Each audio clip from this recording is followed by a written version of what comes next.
So here's going to be a review of Luke Cage. I rewatched the show and the other Netflix Marvel shows as part of my marathon prior to the debut of Disney Plus's Daredevil Born Again.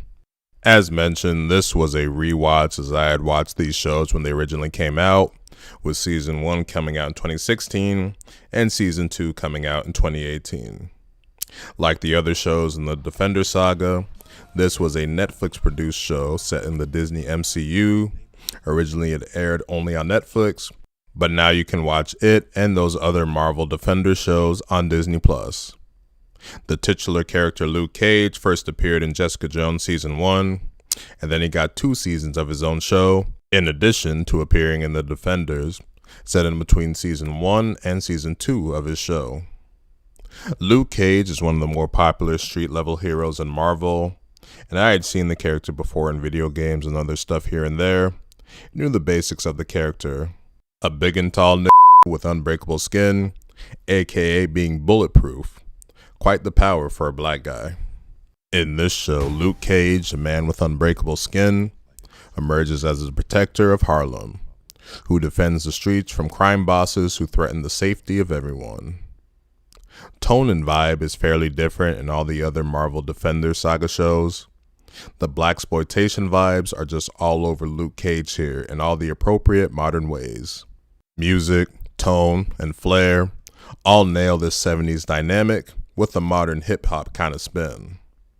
Some of the characters and their personality help this dynamic as well, notably Detective Misty Knight. All of the characters through Season 1 and 2 played major factors in establishing the series' tone. The larger-than-life personalities lead to some sensational drama. Now, usually when I'm talking about drama, I'm referring to a bunch of romance-type storylines. But here, the battle for control of Harlem leads to some excellent interactions when these big personalities collide and the ensuing drama that follows. The character Mariah Dillard is an absolute hurricane of chaos, who has great drama with basically every character she comes across. All of the supporting characters in this series are just so damn good. Excellent, highly entertaining antagonists with the previously mentioned Mariah Dillard, aka Black Mariah, but there's also Cottonmouth, Shades, and Bushmaster. Probably my favorite character was on the good guy's side, Detective Misty Knight, with her feisty kick-ass attitude and her own struggles she has to overcome in Season 2. Of course, I liked Luke Cage himself. A good-hearted brother just trying to do the right thing. There's enough to like about the character, and the performance from Mike Colter was good. The problem is he's going toe-to-toe with some top-notch performers in Mahershala Ali, Alfred Woodard, and Rosario Dawson, and he can't quite reach that level. Of course, the power of having unbreakable skin, aka being bulletproof, is the ultimate trump card for many situations. The problem is that power is actually too good. In a lot of the series, you never really feel like Luke's in any real danger, save for a segment of time in Season 1. But the show seemingly had a pretty good budget, enough to deliver on the type of action sequences needed to show off Luke's enhanced strength and Bullet's ineffectiveness against him. Overall, the show had some pretty damn good action. The appropriate culture showcase is also just excellent in this show, nailing the music, vibes, and language needed to pull off these kinds of characters.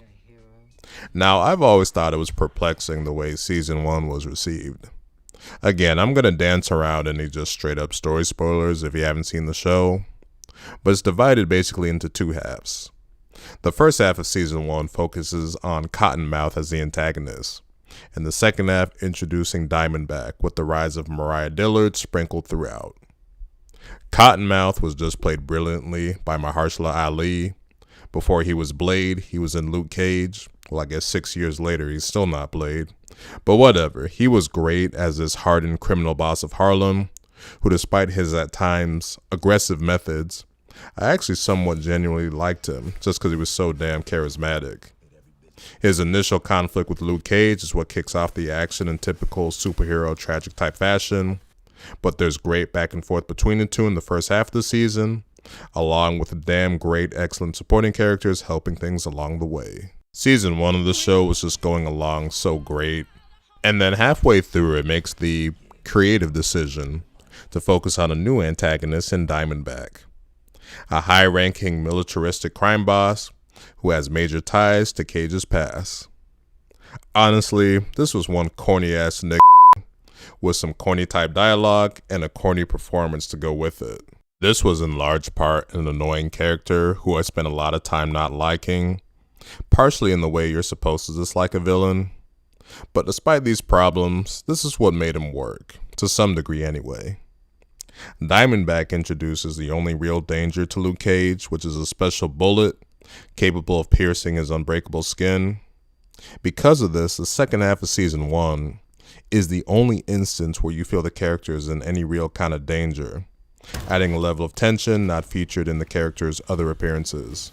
You also have Mariah Dillard's arc, which was excellent, her rise to power and the cover-up she gets involved in, and this was Rosario Dawson's Claire, best appearance in any of these Netflix Marvel shows. I would agree that the first half of Season 1 was better than the second half, but the rising tension of the story, Cage facing a real threat combined with the stuff that was always consistently great about this show, delivered a experience for me. I loved it start to finish. Just tell us your name.